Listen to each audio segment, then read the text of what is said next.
একটা ম্যাজিক দেখাতে যাচ্ছি, দেখেন এবং শেখেন।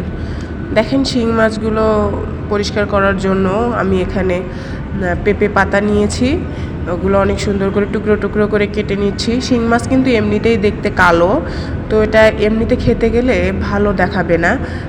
এজন্য আমি কি করব, এই কালো দাগগুলো পরিষ্কার করব সুন্দর একটা টেকনিক দিয়ে। আমাদের বাড়ির আশেপাশে কিন্তু অনেক জায়গায় পেঁপে গাছ আছে, যেখান থেকে আমরা পেঁপে পাতা সংগ্রহ করতে পারবো খুব সহজেই। পরে ছোট ছোট করে আমি যেভাবে টুকরো করে কেটে নিয়েছি এভাবেই আপনারা কেটে নেবেন।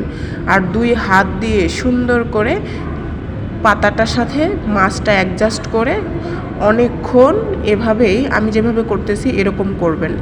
করলেই এত সুন্দর একটা কালার আসবে, আপনি কল্পনাও করতে পারবেন না যে এটা কিভাবে সম্ভব হলো, আদৌ কি সম্ভব নাকি, মানে অবাক করার মতো। আমি তো প্রথমে জানতাম যে হয়তো পরিষ্কার হয় না এরকম, আমি পুরোই ছিলে ফেলতাম, চামড়াটা তুলে ফেলতাম।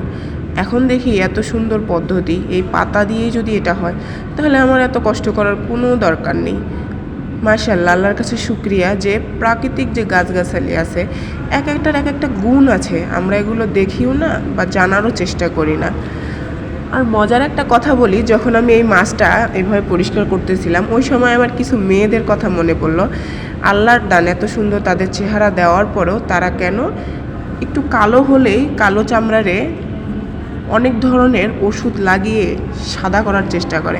ভাই, তাদেরকে আমি পরামর্শ দেই, যদি তাদের একান্তই সুন্দর হতে ইচ্ছা করে আমাকে বলুক, আমি কিছু পেঁপে পাতা নিয়ে যেয়ে ওদেরকে ঘষে মেজে এভাবেই আমি সাদা করে দেব 100-এ 100। দেখেন গাইস, মজা যাই করি, এখন কিন্তু মাছগুলো কত সুন্দর দেখাচ্ছে।